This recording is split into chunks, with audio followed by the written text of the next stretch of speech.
Bonjour à tous, direction l'hippodrome de Deauville ce lundi pour une nouvelle émission Quintet Flash. Un Quintet puis qui va se disputer dans le prix de la Forêt de Lyon. C'est un handicap pour des 4 ans et plus, la distance 1900 mètres. On va évoluer sur la PSF ici. Un lot plutôt intéressant et je pense qu'on peut s'appuyer sur des bases assez solides avant le coup.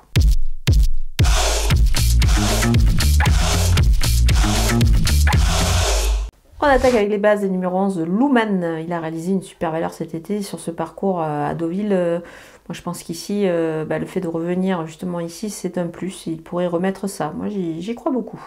Le numéro 11, Rakib, c'est la ligne du 1er octobre sur l'hippodrome de Chantilly qui me semble plutôt fiable avant le coup. S'il répète sa dernière sortie, il dispose évidemment d'une première chance dans cette épreuve.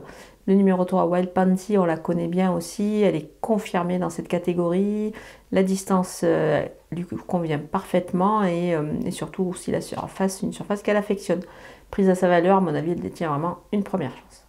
Les opposants avec le numéro 7, My Fancy, une rentrée qui devrait lui permettre d'accuser des progrès, je pense. Ici, il va évoluer sur sa distance. Il a d'ailleurs déjà bien fait sur ce parcours précis, donc ça devrait plutôt bien se passer encore une fois. Le numéro 1, Watchim, il a l'habitude de porter du poids et c'est un cheval qui est quand même confirmé sur cette distance.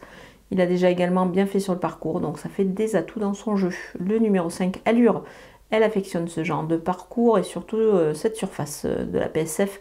Elle est prise certes un petit peu haut en valeur pour le succès, mais moi je pense qu'elle demeure compétitive évidemment pour les places. Le numéro 8, Koshenko, on le connaît bien à ce niveau et c'est la ligne intéressante du 1er octobre à Chantilly. Donc c'est pour cette raison que je vous conseille de le surveiller de très près.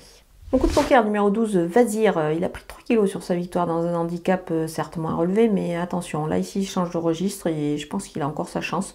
On va plutôt le surveiller pour les places, mais bon, pour la victoire ça me paraît un petit peu difficile, mais voilà, suivez-le de près pour une belle place. Les outsiders avec le numéro 6, Devil in the Sky, il joue à domicile, il a déjà pointé à ce niveau-là, il a déjà pointé le bout de son nez.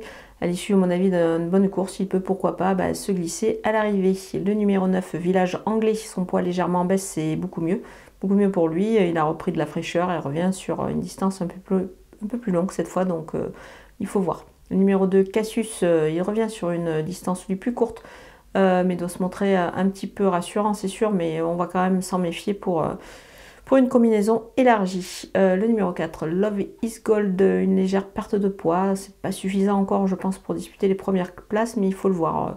Faut voir dans un second choix. Le numéro 15, Noce d'Argent, sa dernière victoire, c'était sur ce parcours. Donc pénalisé au poids, évidemment, depuis, c'est un petit peu plus compliqué, mais on va pas le négliger, vu son expérience et on l'a vu, l'aptitude au parcours. Le numéro 16, Holylock, sur ses récentes tentatives, c'est pas évident de l'envisager à l'arrivée de solo, mais quand même attention, dans le bas du tableau, on peut pourquoi pas le glisser en fin de jeu. On termine avec les délaissés, le numéro 14, Albark, un peu moins de référence sur le sable et un poids un peu limite, du coup moi ça m'inspire guère confiance.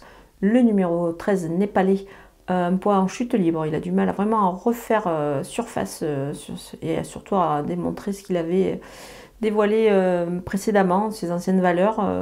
Pour moi, je n'y crois pas du tout. Voilà, on a passé en vue tous les partants de ce Quintet Plus. Je vous laisse avec ma sélection et mes conseils de jeu.